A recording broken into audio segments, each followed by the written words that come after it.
Good morning, everyone. My name is Madhukar, second year PhD student. Today I'll be presenting my project on optimizing mosquito trap placement using MGServe in urban landscape. This is a simulation project where I used a part of Corpus Christi and created nodal uh, data. So let me introduce the introduction to the problem statement and what MGServe does. So the mosquito-borne diseases like dengue, malaria, and Zika poses significant global health risk. So the traditional surveillance methods, which include manual trap placement based on the experience and constraints, leads to sub-optional resource usage. Our aim is to leverage MGServe, a Python-based spatial optimization tool, to identify trap locations that maximizes the mosquito capture efficiency. And then the MGServe stands for mosquito gen surveillance and vector evaluation. It simulates mosquito movements, analyzes landscape interactions, and applies genetic algorithm to optimize trap locations. So the major objective is to define a simulated mosquito landscape, sources and targets, and run the MGServe optimization using a genetic algorithm.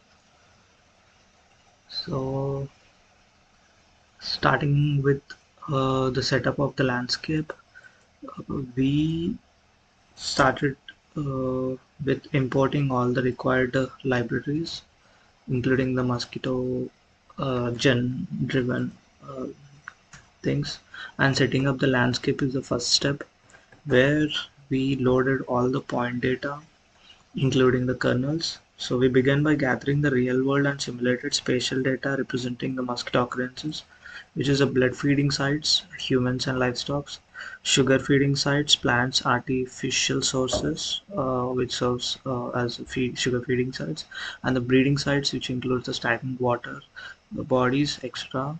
And this sites has been given a code of 0, 1, and 2, 0 for blood, 1 for sugar, and 2 for breeding sites.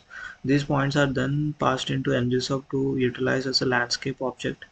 For quick demonstration, we used a sample of 500 here, and it's a quick demonstration of a large data set we created, which is 30,000 entries. So I was just using 500 and just calculated the time. It's almost 57 seconds for 500 points. So I just considered using a small point data in the beginning.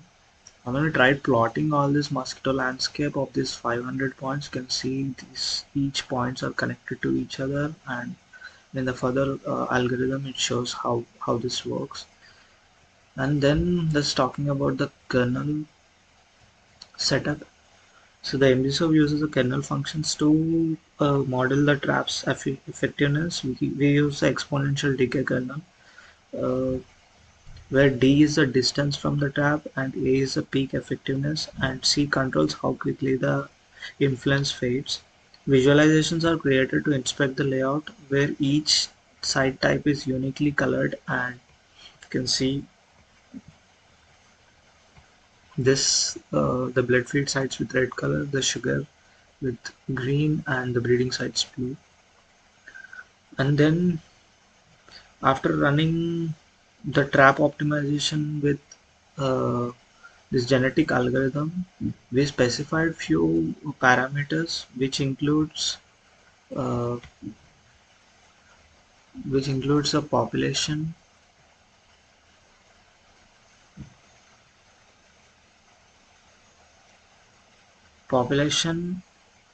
kernel, like for the 500 points, and generations of 50, population size 20, and crossover rate of 0.8, mutation rate is 0.2.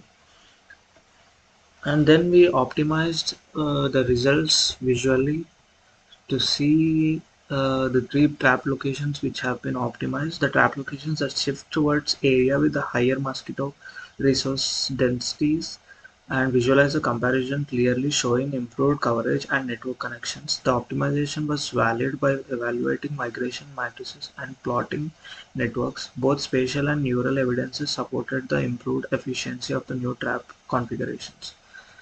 And the discussions and the challenges and the further work, the large datasets, which are more than the 110K points, increases the computation time. As we can see, the 500 points, which almost took like 50 seconds to uh, compute and optimize those locations into the model. And inverting the large migration matrices can lead to a singular matrix errors and requires proper kernel selection and matrix tuning. And the next step of mutation parameters, meeting selection parameters, fitness have been optimized, and this is a recurring process which should be done in cycles. And the next steps include including the cost-based constraints and inaccessible zones, automate real-time updates with citizen science data, and then validating the real trap catch data from the field deployments, develop a public dashboard for vector control units. So this could be the further research of this project and further done to see the change of trap locations, which were not really much because of less data points. We just considered 500 points just to reduce the computation, and this is still in testing. Maybe including more data points and having a right sample data for all the types like blood, feeding, breeding sites, which could definitely improve the accuracy. And considering the better choose of the parameters, which is the generations, population size, crossover rate, and mutation rate based upon the type of the traps. Here I am not considering the type of trap. The data was just simulated and the type of trap is just left default, considering CDC traps as default traps. But we can be more specific, getting data from real world like vector control, contributing data to this model, which can really enhance the placement, and again testing this in real world where we can see the efficiency of the traps and compare it with the past traps, could make it more viable, and we can validate it in real world. That could make more sense than just simulating the data. But for right now I'm just testing this model, so it is better option just to check what all data points we need and the processing of the data, which makes things clear in future. And right now I'm just focusing on this Python based spatial optimization to find the trap, identify the trap locations, which makes maximum capture of mosquitoes efficiently. And the one more important thing about this model is it can be fixed with few trap locations, and after that we can focus more on the new trap locations, and this changes accordingly. And the one good important thing about this algorithm is it considers blood, feeding, and breeding sites, different shapes, node representation, and this makes it more easy for the stakeholders to understand how this works. And they'll have a new trap locations each time where they find if any of the traps are not working well, and they can just focus on creating this.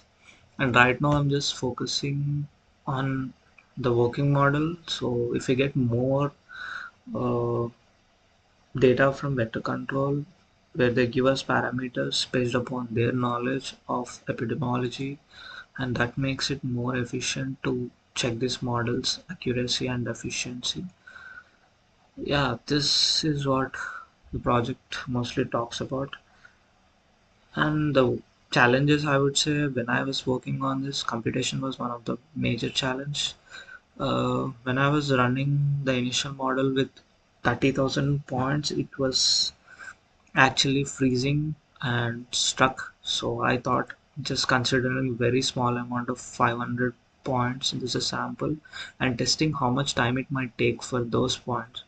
So yeah, maybe next time I'll have an idea of how to gather this data or reduce the points based upon the zones. Right now I'm considering each and every building and water bodies. Maybe next time we can just say a piece of block as residential, maybe zoning those regions would definitely reduce the computation time, as the number of nodes will get reduced and the algorithm might run better and give us more accurate results. And as I was mentioning, considering the vector controls inputs would definitely make it more accurate, and integrating it with citizen science data would give us better results.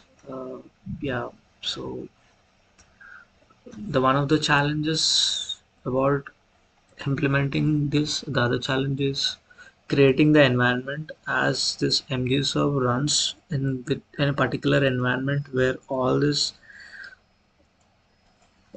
data runs through under particular environment. So it is more essential to create these environments properly and use this optimization genetic algorithm properly. Yeah, that makes this project. Thank you.